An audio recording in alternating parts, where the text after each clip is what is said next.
क्या नाम है तुम्हारा और किस वजह से आप यहाँ पर उपोषण के लिए बैठे हो? क्या कहेंगे जनता को मीरा भाईंदर पे? जोर से बोलो।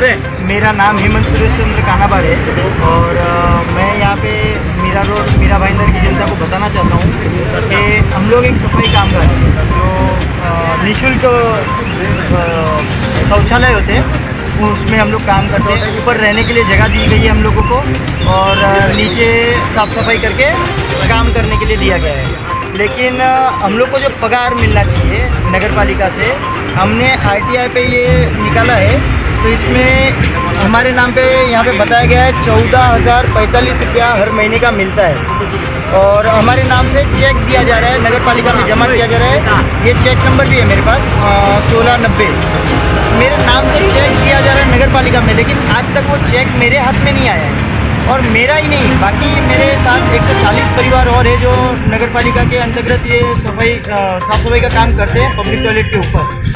किसी को भी इन्होंने आज तक कोई चेक दिया नहीं है और ना उनके पहले तो पीएफ भी नहीं भरे थे, अभी उन्होंने पीएफ भरना चालू किया है। लेकिन जो स्टार्टिंग से लेके अभी तक उनको पीएफ का अमाउंट भरना चाहिए, सबके खाते में पीएफ का भी आया नहीं है और कुछ लोग ऐसे हैं जिनके अभी तक पीएफ का नंबर भी दिया नहीं है शाइन मेंटेनेंस वालों।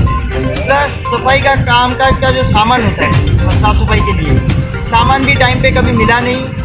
बोलेंगे 5 बार तो एक बार आप कभी लाके दे दिया और वो भी फ़ोटो खींच के 50 बार एक ही फ़ोटो नगर पालिका में जमा किया जाता है। और एक और ऐसा मुद्दा है जिसमें मतलब हम लोग पगार मांगने जाते हैं कि भाई हमारा पगार दो, तो 3 महीने में एक बार तो कभी कभार वो पगार देते हैं, वो भी 1 महीने का या 2 महीने का। और जब पगार मांगने जाएंगे तो बोलेंगे अभी 10 मिनट में देता हूँ, आप लोग ऑफिस पे बैठो या तो मैं घर पे भिजवाऊंगा। ये उसके एक्सक्यूज़ रहते हैं, लेकिन आज तक कभी पगार हमारे पास टाइम पे आया नहीं। अभी भी लास्ट टाइम हम लोग ने पगार मांगने गए थे ऑफिस पे, तो 2 महीने का पगार उन्होंने दिया, लेकिन वो भी सुबह में 12 बजे से 4 बजे के बीच में तुम्हारे घर पे सबका पगार आ जाएगा, नहीं तो आप लोग ऑफिस पे आ जाना। ये बात की मेरे पास उनकी वॉइस रिकॉर्डिंग है कॉलिंग पे। और उसके बाद उन्होंने 4 बजे तक पगार दिया नहीं। हम लोग 5:30 बजे तक वहाँ पे पहुँचे पगार के लिए पूछने के लिए, तो भी कोई जवाब दिया नहीं। तकरीबन 7 बजे करीब हमारा थोड़ा में हुआ उनके साथ, भाई पगार देना चालू कर, तो थोड़ा बातचीत हुई। उसके बाद उन्होंने छोटी सी मतलब गाली वगैरह बोली और फिर एक लड़की अचानक से आई, उसने एक कुर्सी तोड़ी। वो ना हमारे पक्ष में है, हाँ सफाई कामगार है, लेकिन वो हमारे पक्ष में नहीं। वो आई, उसने कुर्सी तोड़ी, उसको तुरंत पगार दिया, वो चली गई और हम 7 लोगों का नाम उसमें डाल दिया उस लड़की के साथ कि भाई ये लोग आके तोड़फोड़ किए हैं, मारामारी किए हैं और यहाँ पे हमारे साथ बदसलूकी कर रहे हैं। और ऐसा करके FIR सीधा लॉन्च हुआ है हमारे ऊपर 7 लोगों को। तो हम लोग ने तो कुछ किया ही नहीं है, तो हम लोग का नाम सीधा ऐसा कैसे ले सकते हैं? और ये सारी चीज़ें हमने पत्र से रवि पवार जी को भी पहुँचाई है, पानपट्टे जी को भी पहुँचाई है, ढोले साहब को भी पहुँचाई है और मतलब नगर पालिका में हर एक जगह पे दिया हुआ है। जब कुछ नहीं हुआ उसके बाद आज मैं यहाँ पे आमरण उपोषण पे बैठा हूँ कि जब तक मेरे को न्याय नहीं मिलेगा। पूरे स्टार्टिंग से जब से शाइन मेंटेनेंस आया है तब से लेके आज तक का हमारा पूरा मिनिमम बेसिस का पगार हमारे खाते में आना चाहिए और वो आने के बाद ही यहाँ पे से मैं। आपने लिखा है कि शाइन मेंटेनेंस सर्विस कंपनीचा मालक उन्होंने तुमको मतलब जातीवाचक गाली दिया है और उसके ऊपर अट्रॉसिटी एक्ट के तहत गुनाह नोंद होना चाहिए, ऐसा आपने लिखा है। तो क्या नाम है उनका जिनके ऊपर तुम अट्रॉसिटी करना चाहते हो? उनका क्या नाम है?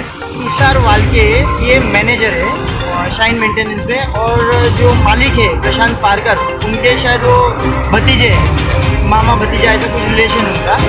मैं जब उनके पास गया था कि पगार दो बोल के, तो मैंने थोड़ा ज़ोर से चिल्ला के बोला था कि इतने टाइम से आपने बिठा के रखा है तो मुझे पगार देना चालू करो। तो वो अचानक अंदर से बाहर मेरे को मारने के तौर पे आए और वहाँ पे उन्होंने बोला तुम साले भंगी लो। ये बोलने के बाद उन्होंने मतलब आंग पे आए लेकिन हाथ नहीं उठाया और फिर अंदर से दरवाज़ा बंद कर दिया। तो आपने पुलिस स्टेशन में जाके पुलिस स्टेशन में कभी हम लोग गए नहीं थे, हम लोग को मालूम नहीं। तो आपके ऊपर जब अन्याय होता है तो तुम पुलिस चौकी जाना चाहिए, तो क्यों नहीं गए? वहाँ पे एक्चुअली हम लोग बाथरूम के ऊपर काम करने वाले साफ सफाई कामगार इतना पढ़े लिखे थे नहीं, और उसके बाद जब हम लोग के ऊपर इन्होंने FIR किया 3 दिन बाद हमें मालूम पड़ा पुलिस चौकी से फ़ोन आया, तब FIR के अगेंस्ट हम लोग जब जाके बताए पुलिस वालों को कि ये मतलब मतलब है। फिर बाद में मैंने कानून कायदा देखा, थोड़ा हम लोग के पास एक किताब थी, उसमें पढ़ा तो उसमें बोले एट्रोसिटी एक्ट लगता है। क्या कलम लगती है वो मुझे पूरा नहीं मालूम है, लेकिन ये हम लोग ने मांग की कि उसके एक्ट के दरमियान उनको मतलब ये होना चाहिए।